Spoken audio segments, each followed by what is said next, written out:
everyone. Thanks very much for coming today to the Ladbrokes Four Nations media launch. We appreciate you being here. I'm just going to explain briefly the process for today. We have 4 coaches on the top table here. Afterwards, their priorities are broadcast, and they've got certain things they need to do with broadcast. So if you have any burning questions from the written media, please ask them now. We'll try and fit everyone in immediately afterwards. The 4 people you need to speak to are just to my right here from each of the 4 nations. They're the media managers, so if you have anyone you want to speak to specifically, please go to them and they will try and accommodate that. Before I begin though, I'd just like to welcome John Dutton, who's Tournament Director, who's just got a few words that he'd like to say. Thank you. Thanks Callum. Good afternoon everyone, thank you for your patience. Formally on behalf of the tournament, the Ladbrokes Four Nations tournament, I'd like to welcome you to Anfield. I'd like to extend a very warm welcome to Wayne, Steve, David and Mal, along with their players and staff. Today marks the start of the tournament. It's 5 years since we last staged the Four Nations in the UK, and indeed the RFL are very proud host. Since the Kangaroos lifted the trophy in 2011 at Ellen Road, we staged a home World Cup in front of almost 500,000 spectators, where the Kangaroos once again triumphed. In 2014, the tournament was held in Australia and New Zealand, where the Kiwis took home the spoils in Wellington. And of course, last year we held the Test series between England and New Zealand, with England being victorious. International Rugby League is incredibly important to us, and I have no doubt that this event will deliver compelling drama throughout. We very much hope that this tournament will be a landmark on our bid to stage Home World Cup, which we believe will be transformative in 2021. I'd like to thank our title sponsors Ladbrokes, along with official tournament partners and supporters Trainline, Rhino and Dacia, as well as our host broadcast partners the BBC and Premier Sports, and rights holders IMG. It's very important to us throughout the tournament that we provide the very best experience to the players, staff, media and customers. So throughout the tournament, if you have any issues, please do not hesitate to speak to either myself or anyone of the team. Finally, I'd like to wish every team the very best of luck as they commence a journey that will take us from Hull to Huddersfield, Coventry, Workington and London, before most of us arrive back here on the 20th of November to crown the Four Nations champions. Thanks very much. I now declare the floor open. Please ask any questions to the head coaches. Thank you. And before we start, could you just make yourself clear who you are and where you're asking a question from, which media organisation you're coming from? Thank you.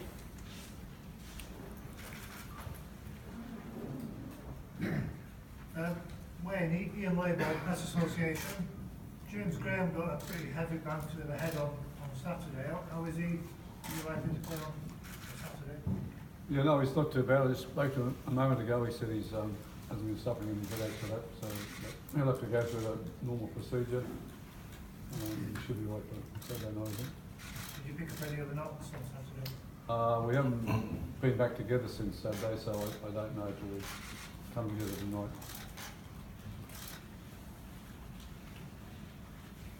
Mal, John from Rugby League.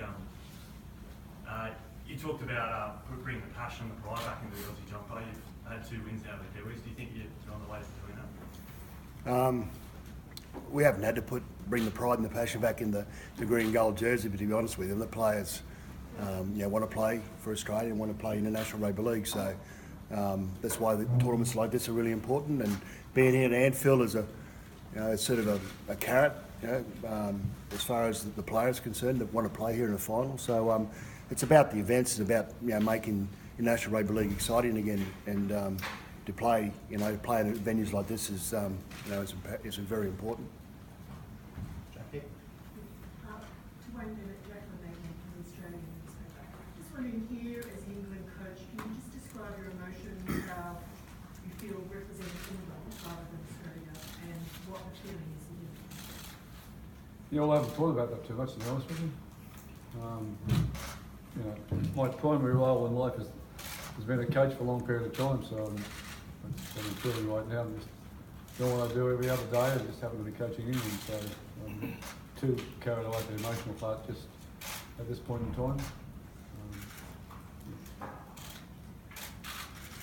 David Blackburn from Suffolk KWZ, and you made quite a few comments about your own performance in your first game, and specifically the decision to leave Jason Tamalolo on the bench and coming up against a guy with the experience of Wayne in your second game in charge. Was that a personal challenge for you, and how big do you see Wayne's influence being on England team?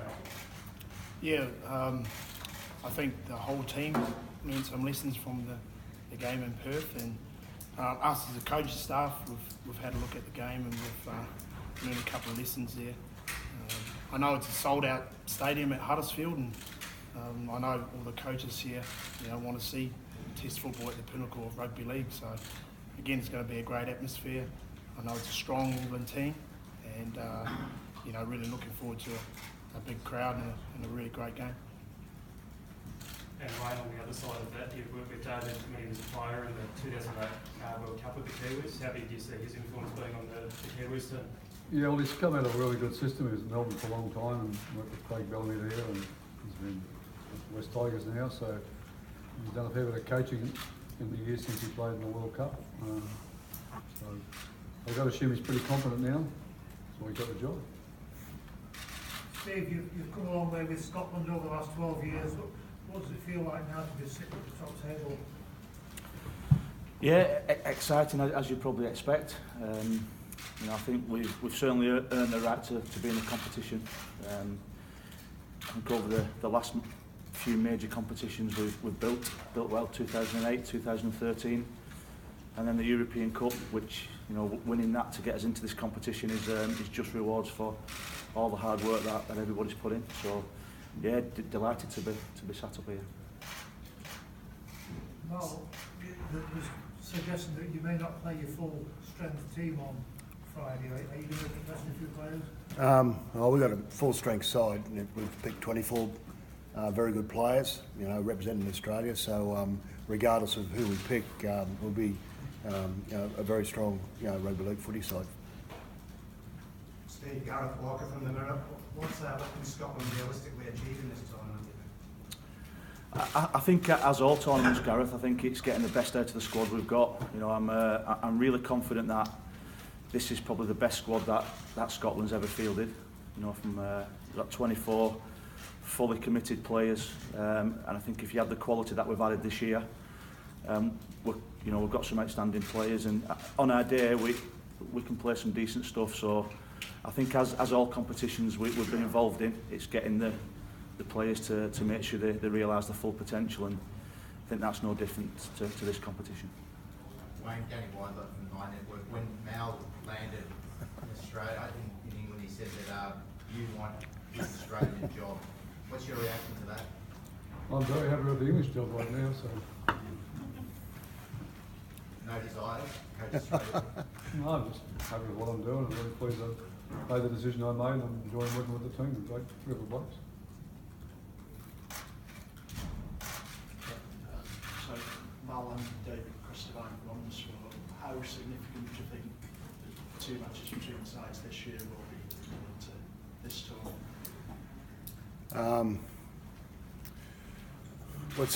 From an Australian point of view, I was very happy with our performance in both Test matches. But we all know that through a tournament, teams will learn from every experience and get better as the games go on. So we won't be taking anything for granted. We'll make sure our preparation's really good. Make sure that the players are fit and healthy and want to play in the game. So we'll be well prepared. Yeah, we had some players that hadn't played for 5 or 6 weeks, so that was a sort of good head out for them, and we're just preparing for what's going to be a tough test against English on Saturday night. Do you see Saturday's game as a semi-final type match? I think all the tests is going to be tough, and once again it's going to be a big crowd, obviously a pro-English crowd, so it's I said to the boys, it's a place that you really got to enjoy and embrace, because they love their rugby league up here in the north, and it's going to be a massive challenge for us. Any other questions? John? Steve, New Zealand's lost 4 of its last 5 games. Is that a concern coming in when you look at the test series with England and obviously the last 2 games against the Aussies? Yeah, my name's David, mate. So, can you repeat the question, please, mate? New Zealand's lost 4 of the last 5 games. Obviously, under Steve Kearney before he took over, but with the Test series in England last year and the SA Test, is that a concern, the form of the team currently with this tournament? No, not at all. Not for myself. We're just worrying about ourselves and the way we prepare. And as I said before, it's going to be a tough test on Saturday night. One that we're looking forward to. It's going to be a big challenge, we just got to make sure we prepare as best we can. Now, how much of a bonus is it for England that Wayne is coaching them? like we keep mentioning that we want to see International Rugby League, come to the pinnacle of our game, get back to where it used to be. It's a valued proposition within our game. So having Wayne involved, I think, is, it'll obviously enhance that. His profile's great, and he'll add to the Four Nations tournament and into the World Cup next year.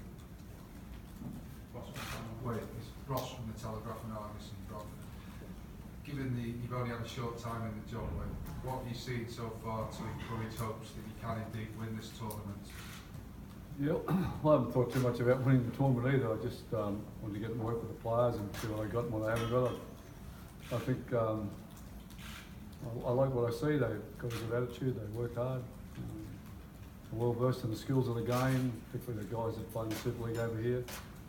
So there's not a great disparity between both groups. I think there's 8 Australian-based players in the team, and the rest are from the Super League in England.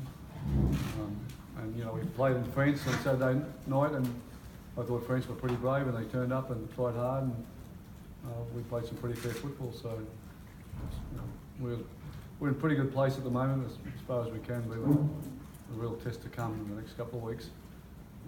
But I'm happy where we're at. Seems to be a great profile for the tournament already.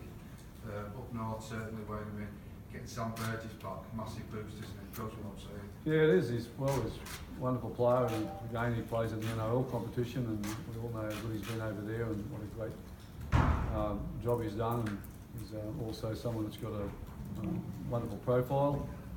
So I think we're all pleased when he came back to rugby league. I know the NRL were, and from an international point of view, and making him captain has also added a little bit more to him as a person. I'm sure he'll take that responsibility as seriously as anybody else would. Right, one final question, Phil. Phil Thacker, 4020 magazine. How much does it hurt that Australia aren't the #1 ranked nation at the moment? Is that part of your incentive? No, it's about our performance each time we put the green gold jersey on, really. So that's been our focus.